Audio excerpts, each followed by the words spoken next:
mutane sun fita a cikin hayyacinsu. Mutane da dama suna ƙoƙari ma na su samu tsaro, fargaba ta ishe su. Tattalin arziki ya karye, ilimi ya taɓarɓare, rayuwa ta yi tsada. Kaga kenan jama'a su ne alƙalai. To alhamdulillahi muna ƙara gode ma Allah da ya sanya na kasance ɗan takara na jam'iyyar PDP. Kamar yadda ka sani, duk wani tsare-tsare da ya kamata a yi a tsaye da ɗan takara cikin hukuncin Allah mun cika shi. Yanzu ni ne ɗan takara na jam'iyyar PDP da izinin Allah da zai jagoranci jam'iyyar PDP a zaben da za a yi na 2027 da izinin Allah. Honorable, kana cewa kai ne wani ɗan takara, kamar gana ana ganin kuma akwai wannan ɓangare akwai wannan ɓangare, ya abin yake? A PDP ɗaya ce kamar yadda ka sani a Katsina, kuma ƙarƙashin jagorancin His Excellency Yakubu Lado ɗan Marke shi ne jagora na jam'iyyar PDP. Kamar yadda da ka sani an yi zaɓuɓɓuka tun daga matakin mazaɓu congresses kenan zuwa matakin ƙaramin hukuma zuwa matakin jiha zuwa matakin ƙasa. Kuma jam'iyyar PDP a ƙarƙashin jagorancin His Excellency Yakubu Lado tana da shugabanci a kowane ɓangare. So mu Katsina ba mu da wani ɓangare. Jam'iyyar PDP jagoranta Yakubu Lado ɗan Marke, ciyaman ɗinta Nura Ahmadu Kurfi. To me ya ja hankalinka ka fito wannan takara ta majalisar tarayya nan Katsina ta tsakiya? To alhamdulillahi, na farko dai kamar yadda ka sani ni haifaffen ƙaramin hukumar Katsina ne. Na yi karatu na Arabi a cikin ƙaramin hukumar Katsina. Na yi karatu na boko daga matakin primary school, secondary school zuwa high institution duka a cikin garin Katsina. Kuma na yi aikin gwamnati na tsawon shekara 16 a cikin ƙaramin hukumar Katsina. Ina kasuwanci na a cikin ƙaramin hukumar Katsina. Ma'amaloli na duka baki ɗaya a cikin ƙaramin hukumar Katsina nake yin su. So ina da kyakkyawar alaƙa da mutanena ta yadda zan san damuwarsu da kuma yanayin da za a iya magance matsalolinsu. A jama'a da yawa kamar yadda ka sani yadda ya gabata ana ta kiraye-kiraye na mu hito takara domin mu ba da gudunmuwarmu wurin ganin cewa ƙaramar hukumar ta ci gaba. So wannan shine babban dalilin da ya sanya na tsaya takara, kuma cikin hukuncin Allah, Allah ya bani nasara na zama ɗan takara da zai jagoranci ƙaramar hukuma ta a zaben da za a yi na wannan shekara da izinin Allah. To ganin za ku kara da 'yan takarkari na jam'iyya mai mulki, ba ku fargaba? Kamar yadda ka sani mu da izinin Allah nasara ta mu ci. Jam'iyyar PDP jam'iyya ce da ta samar da alheri a cikin al'umma.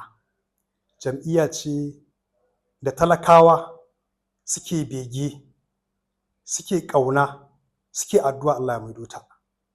Ina tabbatar maka da cewa talakawa shirye suke da su zaɓi jam'iyyar PDP a kowane mataki a wannan zaɓe da za a yi. Da haka ina so in tabbatar maka da cewa idan lokaci ya yi, 'ya'yan jam'iyyar APC za su sha mamaki domin jam'iyyar PDP take da nasara. So ba wata fargaba da muke da ita. Asali ma muna da yaƙini idan Allah ya yi lokacin zaɓe za mu zama masu nasara. To ya za ka bayyana tafiyar wannan gwamnati da kuke tunkara ku anshi mulki daga gare su? To kamar yadda ka sani jama'a alƙalai ne. Duba da shekara 16 ta jam'iyyar PDP, mutane sun samu arziki, mutane sun samu tsaro, mutane suna hidimominsu ne da kullum cikin sauƙi.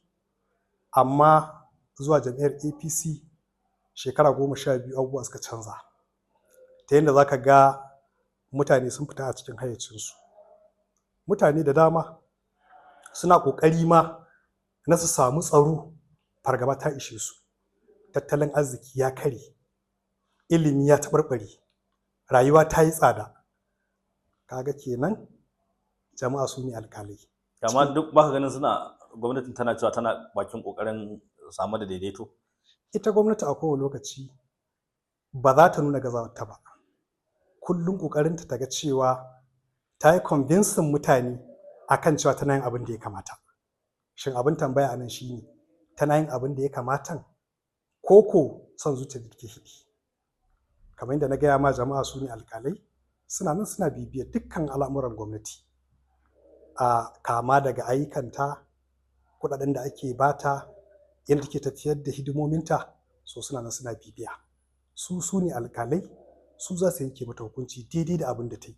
Ta nan ne za ta gane cewa abin da take gaya ma jama'a na cewa tana yin abin da ya kamata, shin gaskiya ne ko ba gaskiya ba ne. Kamar misali in muka yi maganar matsalar tsaron nan, kamar rahotanni suna nuna ko kuma kamar da su kansu suke bayyana cewa an samu sauƙi musamman sasancin nan da aka yi. To, mutumin da ke cikin birni zaune, idan aka kawo mashi wannan labarin cewa an samu sauƙi, zai iya yadda cewa an samu sauƙi, amma a je karkara a gani, shin ana samun sauƙin ko ba a samun sauƙi. Mu muna cikin mutane, muna fita ƙananan hukumomin nan, muna sauraron koken al'umma. A kullum za ka ji mutane suna complain akan cewa noman da ake yanzu ya gagare su, tattalin arzikinsu ya karye saboda ba su yin kasuwanci ba, gidajensu sun gagare su zauna. So kenan wannan sauƙi ne ko sauƙi ne na faɗa a gwamnati a baki. To, honorable, shi wakilcin majalisa wakilci ne da yake buƙatar jajircewa da tashi a gabatar da matsalolin al'umma. Za ka ga akwai ƙorafe-ƙorafe ko kuma cece-kuce akan yawanci waɗanda za ka ga suna kan kujera cewar ba su iya tashi su gabatar da ƙudurin mutanen sun zama 'yan ɗumama kujera. Kai me zai bambanta da abin da za ka yi? To, na farko dai yana ga shi ainihin wane ne zai wakilci jama'a. Shin ya ma cancanci ya wakilci jama'an ko bai cancanci ya wakilci jama'a ba. Majalisa dai kamar yadda ka sani ana amfani da yare ɗaya ne wanda ake tunanin cewa kowa zai iya yin shi ne Turanci. Ma damar dai aƙalla mutum ya san zai iya magana a cikin al'umma ba tare da gajiyawa ba ko ba tare da gazawa ba, to cikin sauƙi zai iya gabatar da ƙuduri na al'ummar shi kuma ya tabbatar da cewa abin da al'ummar suke buƙata an yi masa shi. To a nan gaban nake so in tabbatar maka da cewa mu 'yan gwagwarmaya ne, mun saba da gwagwarmaya, mun yi ta a makaranta, mun yi ta a cikin al'umma, mun yi ta a cikin siyasa. So magana ba za ta gagare mu ba. Gabatar da ƙudurin al'ummarmu shi ne a cikin zuciyarmu. Asali ma in Allah ya yi na zama ɗan majalisa, za a same ni gaba-gaba wurin magana akan abin da ya shafi al'ummata da gabatar da ƙorafe-ƙorafe na al'ummata da izinin Allah.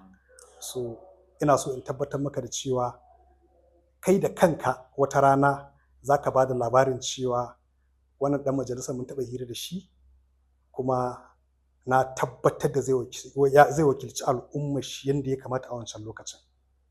Ƙarshe menene saƙonka ga al'ummar ƙaramar hukumar Katsina? To, na farko dai mutanen ƙaramar hukumar Katsina mutane ne wayayyu, mutane ne masu ilimi, mutane ne wanda suka san abin da suke yi, mutane ne wanda suke tsayuwa a ƙafafunsu. Ina so ku sani cewa idan Allah ya yi na zama ɗan majalisa, zan gabatar da ƙorafe-ƙorafenku a zauren majalisa babu gajiyawa. Kuma cikin hukuncin Allah za mu yi abin da ya kamata domin mu tabbatar da cewa rayuwar al'ummarmu ta inganta. Kama daga abin da ya shafi ilimin al'ummarmu ne, lafiya al'ummarmu ne, walwalarsu ce da makamantansu. Duk abin da ya kamata a ce ɗan majalisa ya tsaye a kan shi, a kan al'ummar shi, to ina tabbatar muku da cewa za a same ni gaba-gaba wurin aiwatar da shi. Sannan kuma ina so ku sani cewa zan zama mutum mai sauraron kokenku a kowane lokaci, mutum mai ɗaukar shawara, sannan kuma mutum mai kasancewa a cikinku a kowane yanayi idan Allah ya yi.